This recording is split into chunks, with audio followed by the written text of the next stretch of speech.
देखो इसको समझने के लिए पहले शुरुआत में क्या था, दो ही एम्पायर थे मेनली, क्या Roman empire was there and Greek empire was there, means 12th century के पहले यही दो ही प्रोमिनेंट क्या थे, एम्पायर थे जो पूरे यूरोप को कंट्रोल किए हुए थे। उसी में एक ऑटोमन एम्पायर भी आ गया जब मुस्लिम्स आ गए, ठीक है, 7030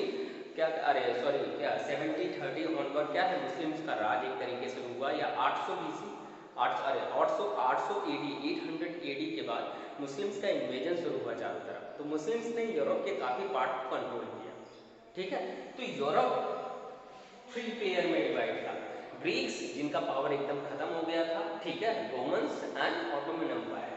तो ऐसे देखिए यूरोप में मेनली ऑटोमन एम्पायर किनारे था, यूरोप में पूरा नहीं, मीन्स क्या था, ईस्टर्न यूरोप में, मीन्स यूरोप के छोर में जो एशियन वाला पार्ट है, जो टर्की वाला पार्ट है, या ग्रीक भी ऑटोमन एम्पायर में था। अभी हम पढ़ेंगे कि ऑटोमन एम्पायर, इसी चैप्टर में पढ़ेंगे कि ऑटोमन एम्पायर से ग्रीक ने कैसे अपने आप को फ्री किया। ग्रीक पे जो ग्रीक जहाँ पे आज ग्रीस है, ठीक है, वो ग्रीस ऑटोमन एम्पायर के कब्जे में, उन्होंने क्या किया था, कैप्चर कर लिया था उसे, बहुत पहले कैप्चर किया था। बट हम रेस्ट ऑफ द यूरोप, जो आज फ्रांस है, जो आज इटली है, जो आज जर्मनी है, वहाँ का सिचुएशन देखते हैं। तो वहाँ को समझने के लिए देखो पूरे यूरोप में एक ट्रायंगल, देखो ऐसे समझते हैं, ठीक है, रोमन एम्पायर,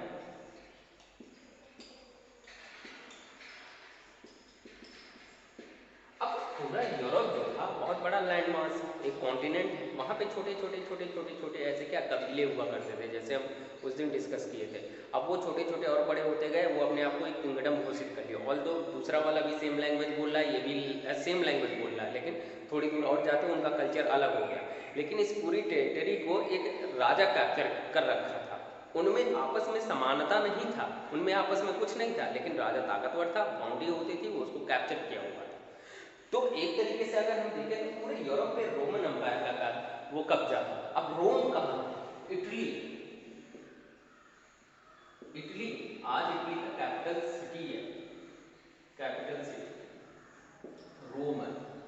और यही रोम जो है वो चर्चेस का हेडक्वार्टर है, क्या है, मेन जो क्रिश्चियनिटी है, जो कैथोलिक चर्चेज हैं, उनका जो हेडक्वार्टर है, जिसको अब देखो इसी में से आज वो एक इंडिपेंडेंट सिटी बन गई है, वेटिकन सिटी, इंडिपेंडेंट कंट्री बन गई है। तो रोम में ही चर्चेस का क्या था, मेनली हेडक्वार्टर्स था। रोम इटली में आता था, लेकिन जो आज इटली देख रहे हैं that was totally different in that time. Italy was divided in so many, क्या है, so many kingdom, the kingdom of Sicily, Naples and बहुत सारे, अभी हम देखेंगे क्या वेनिस की कहानी कैसे सारी चीज़ें हुई, ठीक है। तो यूरोप कैसे पूरी चीज़ों में डिवाइड था, हम हाँ इसी चैप्टर में हम पढ़ेंगे, unification of the Italy will learn in the, ठीक है, फॉर द क्लासेस या फॉर द लेक्चर, ठीक है। यूनिफिकेशन ऑफ द जर्मनी जो कि स्टार्ट करते हैं what the formation of nation state, या फिर definition of the boundary in Europe and the formation of the nation state in the Europe, ठीक है। तो अगर हम इसको समझे, रोमन एम्पायर ये था, ठीक है। अब ये जो रोमन एम्पायर था पूरे यूरोप को कैप्चर किया हुआ था लैंग्वेज के माध्यम से उस टाइम, और जो मेन लैंग्वेज था वो लैटिन उस टाइम बोली जाती थी पूरे यूरोप में ज़्यादातर लैटिन बोलते थे, ठीक है। लैटिन या ग्रीक दो लैंग्वेज ही पूरे यूरोप में बोली जाती, और भी लैंग्वेजेस थी लेकिन वो इतनी डेवलप नहीं थी, क्यों, क्योंकि यहाँ का क्या करते थे, जो चर्चेस का लैंग्वेज होता था वो मेनली लैटिन होता था, जो वो कहते थे वही होता था। कंट्रोल किसका होता था, चर्चेस का होता था, राजा के ही ऊपर, और चर्चेस का कंट्रोल इन पे, सबके ऊपर चर्चेस का कंट्रोल होता था, चर्चेस का ही लॉ चलता था। तो एक तरीके से हम कह सकते हैं कि जो राजा था वो चर्चेस के अधीन काम करता था, ठीक है, लॉ जो इन सब के मामले में।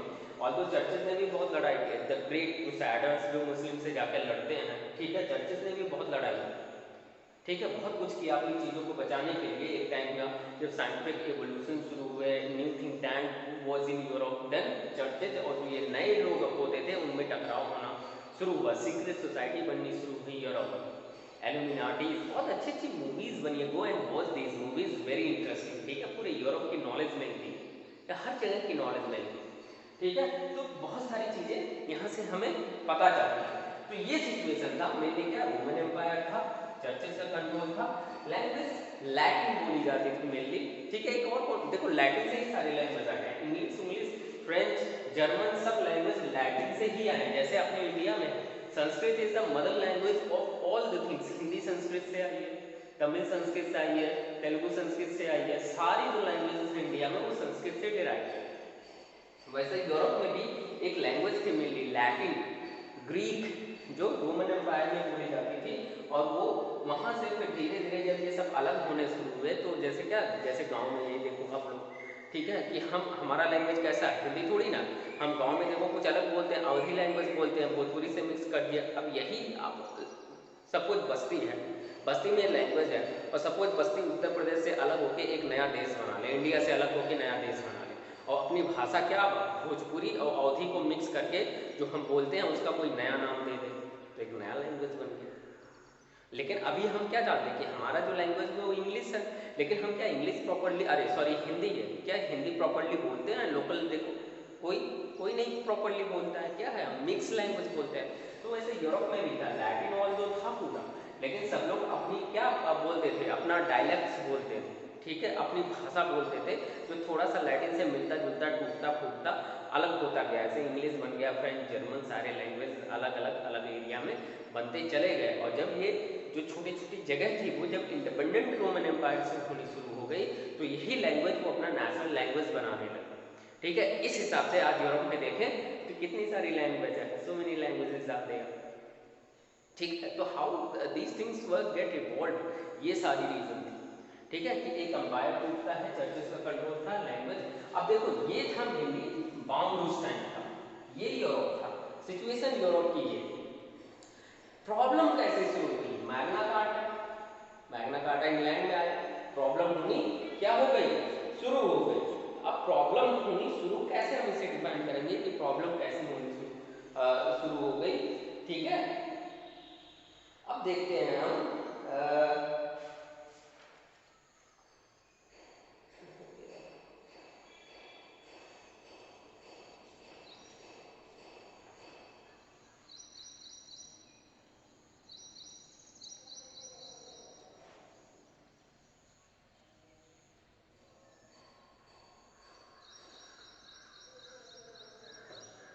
अब देखो इतनी इंपॉर्टेंट चीज, अब क्या होता है, आपका लास्ट चैप्टर हमने भी उस दिन डिस्कस किया था, ये देखो प्रिंट कल्चर,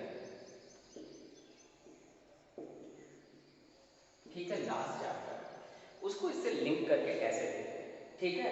धीरे धीरे चीजें इवॉल्व होनी शुरू हुई, इवॉल्व कैसे, ठीक है, एक जगह से दूसरी जगह जब लोग आना जाना शुरू किए तो उनकी चीज़ों को समझना शुरू किए कि वहाँ पे क्या है, वहाँ पे कौन सा साहित्य है, मतलब कल्चर क्या है, कौन सी बुक्स लिखी गई है, कौन सा क्या। इससे धीरे धीरे जो कुछ थोड़े अमीर क्लास के लोग थे, ठीक है, जो एरिस्टोक्रेसी, अभी हम देखेंगे एरिस्टोक्रेसी क्लास क्या थी यूरोप में, ठीक है, जो रिच लोग थे वो पढ़ना शुरू किए, और पढ़ने से धीरे धीरे इन्वेंशंस शुरू होने लगे। Although Muslims have also playing very crucial role in these developments, ठीक है, मुस्लिम्स ने बहुत अच्छे लिटरेचर लिखे हैं और बहुत सारी चीज़ें का खोज भी किया है उस टाइम, ठीक है। तो 12th सेंचुरी ऑनवर्ड ये सारी चीज़ें सेटअप होनी शुरू हुई। प्रिंट कल्चर तो हमें अपना 17th या 16th सेंचुरी में फुल फेजेस क्या दिखता है कि हर हाथ में क्या बुक मेनिया शुरू हो गया था, हर हाथ में बुक्स दिखने लगेंगी, लेकिन इवॉल्व होनी 12 या 13 सेंचुरी से शुरू हो गई। देखो हम इंडिया में इवन बतूता और बहुत सारे जो ट्रेवलर्स आए उन्होंने बुक लिखी अपने टाइम। अब 12th सेंचुरी में हम देखें तो हमारे इंडिया का क्या हाल था, उसी टाइम मुस्लिम्स आए हमारे यहाँ, उससे पहले मुस्लिम्स नहीं थे, आए मुस्लिम्स, ठीक है, बहुत सारे उनके साथ क्या राइटर्स आए जो यहाँ के अकाउंट लिखे। अब 12th सेंचुरी में हम देखें क्या था, कुतुबुद्दीन ऐबक आया, कुतुबुद्दीन ऐबक आया, ठीक है, उसके बाद शासन चला, ठीक है, बलबन आए, ये सारी चीज़ें, लंबा शासन चला एक तरीके से गुलाम वंश का, ठीक है। और उन्हीं के टाइम में बहुत सारे लोग आए और क्या इंडिया का भी अकाउंट लिखा, अपने किंग का भी अकाउंट लिखा, ठीक है। तो यहाँ से धीरे धीरे पढ़ाई की शुरुआत यूरोप में भी शुरू हुआ, ठीक है, एक तरीके से बुद्धिजीवी वर्ग डेवलप होना शुरू हुआ यूरोप में। अब जब ये डेवलप होना शुरू हुआ, मैग्ना कार्टा वॉज देयर, ये लोग क्या क्वेश्चन करना शुरू किए, ठीक है, क्वेश्चन करना शुरू किए कि भाई ये जो चर्च आंख मूंद के सारी चीजें कहता है वो हम क्यों माने। अब देखो चर्चेस, ये चर्चेस कंट्रोल किंग्स को कर रहे हैं, किंग्स को कर रहे हैं। अब यहाँ पे जो चर्चेस का अपोज 12th सेंचुरी ऑनवर्ड शुरू हुआ वो मेनली किंग्स ने चर्चेस का किया। उन्होंने कहा कि आप हमें कंट्रोल करते हो। अब इनके साथ पब्लिक भी था, ऐसा नहीं, सिटीजन्स भी थे राजाओं के साथ, लेकिन ये टॉर्च बेयरर थे, इसीलिए राजा थे, लीडर थे। इन्होंने चर्चेस को अपोज करना शुरू किया कि भाई हमें भी कुछ फ्रीडम दो, आप जो कहते हो आप ही का लॉ कानून सब कुछ चलता है, हमारे पास भी कुछ होना चाहिए। टेंशन शुरू हुआ चर्चेज एंड किंग्स में with the citizen 12th century onward. और ये टेंशन बढ़ते बढ़ते ठीक है लड़ाई में कन्वर्ट हो गया कि क्रूसाइडर्स, अब देखो इसी टाइम क्रूसाइडर्स का भी, अब ये तो एक अलग टॉपिक है वो हम नहीं जाएंगे, लेकिन आप ये समझो कि चर्चेस की जो अथॉरिटी थी उसको चैलेंज करना शुरू किया राजाओं ने या सिटीजन्स ने, ठीक है, means the authority of the churches were challenged by the leaders या किंग्स या फिर सिटीजन्स, जो कुछ लोग थे रेबल टाइप के, जैसे बैरॉन हमने देखा, कहाँ पे, इंग्लैंड में बैरॉन हमने देखा, ठीक है। अब ये सारी चीजें, अब देखो इसी सारी चीजों को, यही सारी चीजें जब शुरू हुई, अब इसमें पढ़े लिखे लोग भी थे, एजुकेटेड क्लास होना शुरू हुआ, ठीक है, एजुकेटेड, इसी को हम द रेनेसा बोलते हैं, पुनर्जागरण, रेनेसा। स्पेलिंग गलत है सर, स्पेलिंग गलत है, रेनेसा, आर ई क्या होता है, चलो ठीक है स्पेलिंग चेक कर लेना, यही है होता है रेनेसा, ठीक है। रेनेसा मीन्स पुनर्जागरण, पुनर्जागरण, यूरोप का पुनर्जागरण शुरू हुआ। मीन्स क्या हुआ, चर्चेज जो उनके बहुत सारे अंधविश्वास कम था, जैसे अपने इंडिया में अंधविश्वास था वैसे यूरोप में भी चारों तरफ अंधविश्वास भरा था इन चर्चेज के कारण। हमारे यहाँ भी काला जादू होता है, टोना होता है, पता नहीं क्या क्या होता है, यूरोप में भी होता है, बहुत कुछ था, विचेस थी, विछन, बहुत, देखो मैं कहता हूँ ना बहुत सारा नॉलेज हमें पिक्चरों से मिलता है, मूवीज से मिलता है, विछन, बहुत सारी मूवीज बनी है इन सारी चीज़ों पे जो यूरोप के उस टाइम के कल्चर को दिखाती है, कल्चर क्या, ठीक है। तो ऐसा नहीं है, ये जो क्या कहते हैं देवी देवता और शैतान और राक्षस वाला कॉन्सेप्ट है वो पूरी दुनिया में है, इंडिया में ही नहीं है, पूरी दुनिया में है। क्यों, धर्म ही था वो, डराने का मैं ये नहीं कह रहा हूँ, देखो धर्म की बुराई मैं नहीं कर रहा हूँ बेटा, आप लोग इस चीज़ को अदरवाइज मत लेना, but it is still we are thinking कि how the societies were get controlled by the, ठीक है, बाय द रिलीजन। और जो रिलीजन कंट्रोल करते थे उसमें मेन रोल था क्या, डर का, डर दिखाकर तुम नहीं करोगे तुम्हारा ये हो जाएगा, तुम नहीं करोगे तो तुम अगले जन्म में क्या बन जाओगे, बिल्ली बन जाओगे, चूहा बन जाओगे, कुत्ता बन जाओगे, पता नहीं क्या क्या कहते थे। ये अपने इंडिया में थोड़ी ना था, वहां भी था, लोग डरने लगे। जो वो कहते थे ये पूजा करवा दो तो तुम्हारा ये कल्याण हो जाएगा, इंग्लैंड में भी था, क्या कहते हैं यूरोप में भी था, चर्चेस, आप आओ जीसस को वाइन चढ़ाओ, ये करो वो करो, खुश होंगे जीसस, ठीक है। तो हर धर्म में ये था, हर धर्म में था, ठीक है, धर्म ही था जो सोसाइटी को, अब देखो इसके दो एंगल हम ले सकते हैं, एक तरीके से लोगों को कंट्रोल करने वाला, दूसरा दूसरे एंगल से ले तो ये मेनली क्या एक पाथ भी देता था कि लोग शांति से रहे, भले ही चर्च कंट्रोल करता था लेकिन एक रास्ता भी दिखाता था कि लोग शांति से एक क्या कहते हैं एक समन्वय बनाकर सोसाइटी में रहें।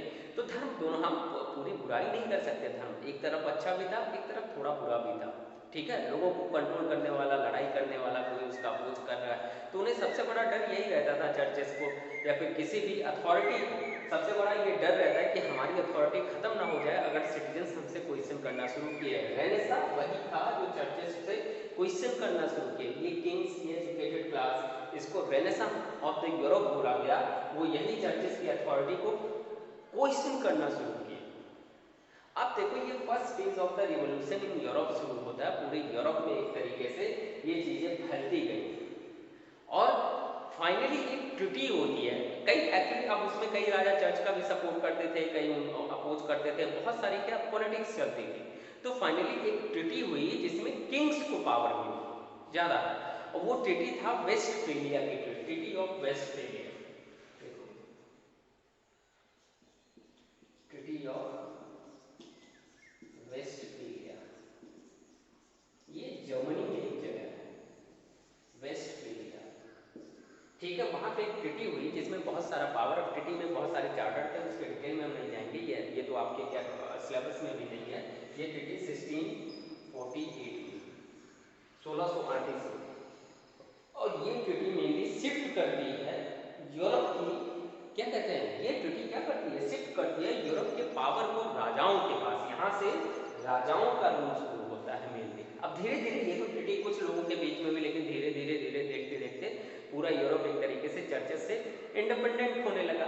अब लेकिन अब ऐसा नहीं था कि एकदम इंडिपेंडेंट हो गया, फिर भी चर्चेस का कंट्रोल रहता था। बस ये था कि राजाओं को भी अपनी बात कहना या अपना कंट्रोल करने का क्या एक तरीके से पावर मिल गया। तो ये जो 1648 ऑनवर्ड हम देखते हैं, इसमें हम देखते हैं कि यूरोप में मेनली किंग्स का, राजाओं का शासन शुरू हुआ। और जब राजाओं का शासन शुरू हुआ तो क्या होगा, they were fighting to each other to get the territorial gain. फिर यहाँ पे लड़ाई होनी शुरू हुई, उससे पहले भी लड़ाई थी, बट अब यूरोप में ज्यादा मारकाट नहीं। और ये मारकाट कब शुरू खत्म होता है, 1945 में, जब वर्ल्ड वॉर 2 खत्म होता है, तब जाकर फाइनली यूरोप में शांति स्टेब्लिश होती है। उसके पहले 1648 राजाओं की आपसी लड़ाई में पूरा यूरोप 300-400 साल तक एकदम कटता मरता रहा। आज उनका बड़ा राज्य हो गया, कल प्रूसिया बन गया, ऑस्ट्रिया बन गया, जर्मन बन गए, बहुत सारी चीजें, फ्रांस, उसके बाद क्या, फिर कॉलोनियल सिस्टम आ गया, यहीं से कॉलोनियल सिस्टम। अब क्या होगा, राजाओं, यहाँ पे क्या हुआ, 1648 राजाओं के हाथ में पावर आया पूरी तरीके से। अब राजा क्या किए, एक दूसरे पर अटैक करना शुरू किए और प्रॉफिट ये सारी चीज़ों को गेन करने के लिए वो फैलना शुरू किए पूरी दुनिया में। इधर जब फैलना शुरू किए तो वहाँ देखिए लोग कमज़ोर हैं, तो कॉलोनी बननी शुरू हुई, वहाँ की आर्थिक चीज़ों को लाके और यूरोप पे फिर वही बहुत पूरी को, अब देखो ये यूरोप के लोग पूरी दुनिया में लड़ते थे, इंडिया में भी लड़े, इंडिया में फ्रेंच एंड इंग्लिश लड़े, ठीक है, फ्रेंच एंड पोर्तुगीज लड़े, हर कोई लड़ा, ठीक है। फाइनली इंग्लिश जो थे, मतलब ब्रिटिशर्स जो थे, वो विक्टोरियस हुए, इंडिया को पूरी तरीके से कंट्रोल किया। ऑल तो 5 पावर इंडिया में आए, सारे बहुत सारे पावर इंडिया में आए, लेकिन फाइनली जीता कौन, ब्रिटिशर्स जीते, उन्होंने अपनी अथॉरिटी स्टेब्लिश की। ऐसे पूरे अफ्रीका को मेनली फ्रांस एक तरीके से कंट्रोल करता था। लैटिन अमेरिका हम देखें, लैटिन जो ब्राजील और वो सारा पार्ट है, उसको कौन कंट्रोल करता था, mainly Portuguese and Spanish control करते थे, ठीक है। तो सब ऐसे अपना अलग अलग सब डिवाइड कर लिया। फिर जब यही जर्मनी बनता है, जब वही हिटलर वाली चीज़ें शुरू होती हैं, हिटलर के पहले, तो वही वो चाहता है कि भाई सबका सब पे कंट्रोल है तो हमारा कंट्रोल क्यों ना हो, तो वही जर्मन लेड वॉर शुरू होता है ज़्यादातर। तो यहाँ 1641 treaty of waste India, Europe ने चेंजेस शुरुआत कर दिया, चेंजेस को शुरू कर दिया। यहाँ पे क्या एक तरीके से राज्य ज़्यादा उभर के सामने आने लगे, यहाँ पे राष्ट्र नहीं राज्यवाद आना शुरू हुआ, ज़्यादा राज्यवाद। और यही ज़्यादा दिन नहीं रहता है, राज्यवाद तो आता ही है, लेकिन राज्यवाद के बाद धीरे धीरे कुछ ही दिन बाद राष्ट्रवाद भी शुरू हो जाता है। क्यों, जब ये इंडिपेंडेंट हुए तो अलग अलग इलाका क्या हुआ, अलग अलग, जैसे कुछ अलग लैंग्वेज बोलते थे, जैसे जर्मन लोग कुछ मिला के अलग लैंग्वेज बोलते थे, जर्मन लैंग्वेज बोलते थे, वो अपना अलग हो गए, ठीक है, फ्रेंच, सब मतलब सब धीरे धीरे कंट्रोल से बाहर आने लगे। और जब कंट्रोल से बाहर आने लगे तो एक यूनिटी, एक पर्टिकुलर सेक्शन में यूनिटी डेवलप होना शुरू हुई, और वही यूनिटी नेशनलिज्म को क्या करती है, इवॉल्व करती है यूरोप में। तो ये सारी चीज़ें क्या हुआ, एक तरीके से हम देखेंगे कि कैसे यूरोप का जो कल्चर था या यूरोप की जो सोसाइटी थी वो मोल्ड करती है, नेशनलिज्म को डेवलप करती है। कि हाउ नेशनलिज्म क्या कहते हैं, जो मोल्ड हुआ, मोल्ड मीन्स शेप में कैसे आया, ठीक है। और आज जो बना हुआ है, हमने पहले भी बात किया कि आज देखो यूरोप की क्या सिचुएशन है। अब देखो इसी में हम बात किए, इसी टाइम में कोपरनिकस, गैलीलियो, ये सारे लोग थे। अब ये लोग क्या करने लगे, इन्वेंशंस करने लगे, नई नई चीज़ें बोलने लगे। जब ये लोग नई नई चीज़ें बोलने लगे तो वही चर्चेस को बुरा लगने लगा, चर्चेस को लगा कि हमारी अथॉरिटी खत्म हो रही है। 1500 ऑनवर्ड, अब ये एजुकेटेड कहने का मतलब वही जो साइंटिफिक वर्क था वो बोलने लगे बहुत सारी चीज़ें। अब चर्च कब तक दबाएगा, ये लोग पब्लिश करते गए, लोग पढ़ते गए, कब तक दबाएंगे चर्चेज उनकी बातों को। धीरे धीरे उनकी बात भी सुनी जाने लगी, और जब सुनी जाने लगी तो वेस्टफीलिया हुआ, treaty of Westphalia. Treaty of Westphalia means renaissance on its peak in Europe, पुनर्जागरण का टाइम यूरोप का। पुनर्जागरण किससे, जो चर्चेज का वो फैलाया हुआ जाल था कि जो चर्चेज हैं, जो उनकी अथॉरिटी है, जो वो कहते हैं दैट इज राइट। तो these are the situations in that time. इसको आप समझो, इसको जब हम और पूरे ब्रॉड में पढ़ेंगे तो बहुत अच्छा लगेगा कि कैसे रेनेसां हुआ, कैसे और सारी चीज़ें हुई, वेस्टफीलिया ने क्या चेंजेस किए। ऑल्दो ये कोई भी चीज़ आपके सिलेबस में नहीं है, this is just for your knowledge कि ऐसे ऐसे हुआ। और देखो बुक में क्या होता है डायरेक्ट, लेकिन उसके पीछे क्या कहानी होती है, बैकग्राउंड में क्या होता है, उसको हमने थोड़ा सा देखने की कोशिश की।